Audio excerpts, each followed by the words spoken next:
up on the news at 5. A Montana judge ordered the state to return to a simplified process for changing the sex marker designation on birth certificates. But the state says no. Plus, how historic summer floods are impacting kids trying to get to school. From Montana's news leader, this is MTN News at 5. Good afternoon, everyone. Welcome to the News at 5. I'm Marian Davidson. Thanks for joining us. Our top story, a Yellowstone County judge has ruled the state health department must return to a simplified process for changing the sex marker designations on birth certificates as litigation continues. But the Montana DPHHS said today the final rule they issued on September 9th banning most changes to sex on birth certificates is still in effect. MTN's Ashley Nurbavig has the story.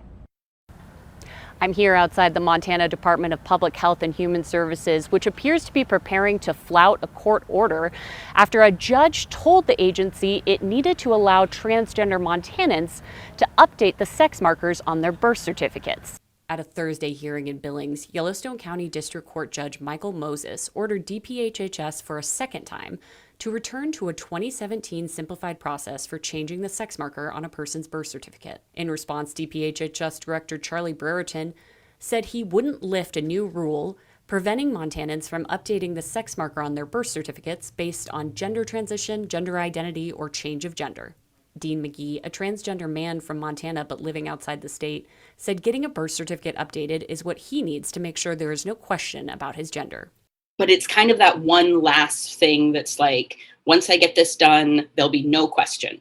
I can't have anyone be like, well, show me your birth certificate, show me your ID, show me this, that, or the other, prove that you are what you are. It'll just be it. It'll be no questions asked. So to be able to get it done is going to be the most satisfying thing in the world for me personally.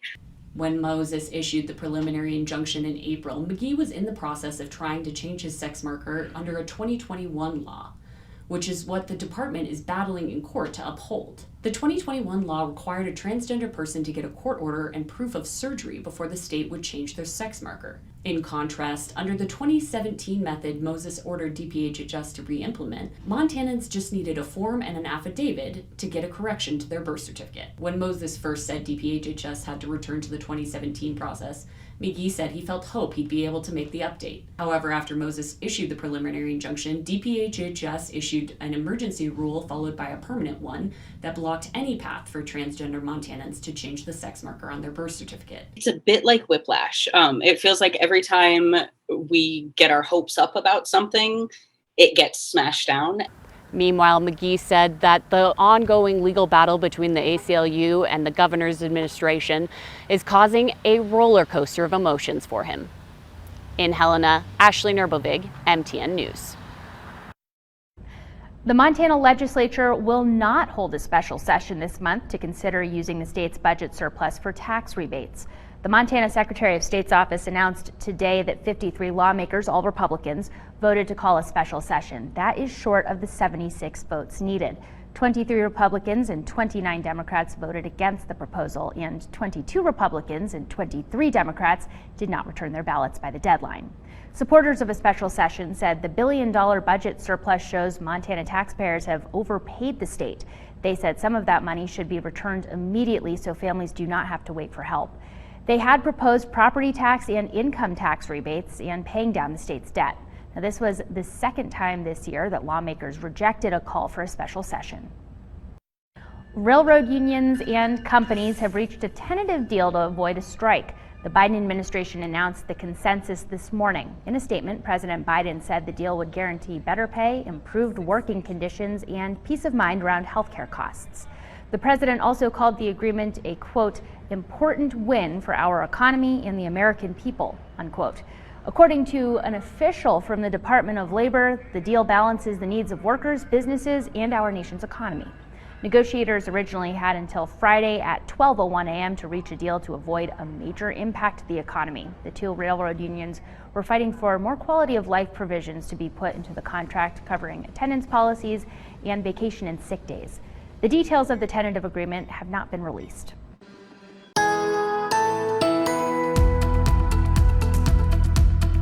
Now it's time for First Weather with Chief Meteorologist Curtis Grevenitz. And Curtis, I see fires on that map, and I see what I hope is rain, not bugs. Yes, as Some of you know, Marion does, that the radar can pick up bugs. Good news is, not only is that not bugs, it is rain. That is good news. Oh geez, imagine if we had a ton of bugs coming through the southwestern part of the state here. Oh boy, actually no, the weather, it's all good news here. Yes, we still have fires, but we've got rain falling on fires, activity on these fires slowing, less smoke, air quality continues to improve, and we've got a nice rainy night here ahead of us. Some lightning strikes south of town, but again, these storms are producing rain. By the way, the No Grass Creek fire here, southwest of the Kading Campground area, east of Deer Lodge, up over 1,100 acres. But as you can see, it's seeing some rain, and we've had some pretty good rain. Some of this now starting to move down over around Clancy and Montana City. We'll take a closer look at that coming up. There's an aerial shot of the No Grass Creek fire, and again, this was actually from 2 days ago, before the rain here. So still seeing some rain here, and you'll see and hear that tonight. Still stinks out there with the amount of smoke, but we are improving things, and we may be looking at the perfect storm for the beginning of fall. I'll explain coming up. June floods did not just knock out a good part of Yellowstone's summer tourist season, they also washed out a number of roads. MTN's John Shearer shows us what that means for kids trying to get to school. A lot of schools have a bear for a mascot, but who else can say their mascot is framed by some of Yellowstone's famous peaks? Where elk graze just beyond the end zone. The football field is framed by Yellowstone's famous arch, and kids rush to the window to gaze at a huge bull elk. The Gardner School is unique, and now it's facing a unique problem. When a 500-year flood wiped out the only road connecting Gardner, right here, with park headquarters over these hills up in Mammoth, it also stranded more than 50 school children who go to class in Gardner. So I first put my 7-year-old on the bus, then I get in the car with my 3-year-old and drive down. But driving down is no easy task, because there's a mad rush to finish improving and paving a temporary road to, before winter, replace the one that washed out. The road is now closed. Just a few convoys a day, supervised by rangers, are allowed. And then at 5, I'll leave my house and drive down to pick up my 3-year-old, get back up home at around 6, and then my 7-year-old gets off the bus at about 6:15. Well, I think it's going as best as it can be going. We've got a lot of tired kids, you know, they're spending a lot of hours here. Evenings are tough. There's just not enough time in the evening for us to really wind down and see each other and eat and bathe and get ready for the following day. The kids notice it too.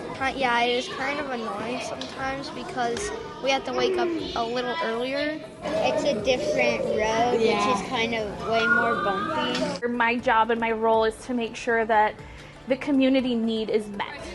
Our parents play a vital role, a huge role in keeping this town up and running and alive. So if they don't have childcare, it really makes their job really, really hard. And so then that means that the town kind of falls too. In 5 more weeks, the temporary road is expected to be open. Both Bear and Nico are optimistic. It's exciting to see the changes in the road every day, and I do feel confident that they're going to get it done by the October 15th date that they set, so that is reassuring. Even when the road is ready for travel, there will be length and weight restrictions. The school district had to spend $86,000 on a smaller bus that will meet those requirements.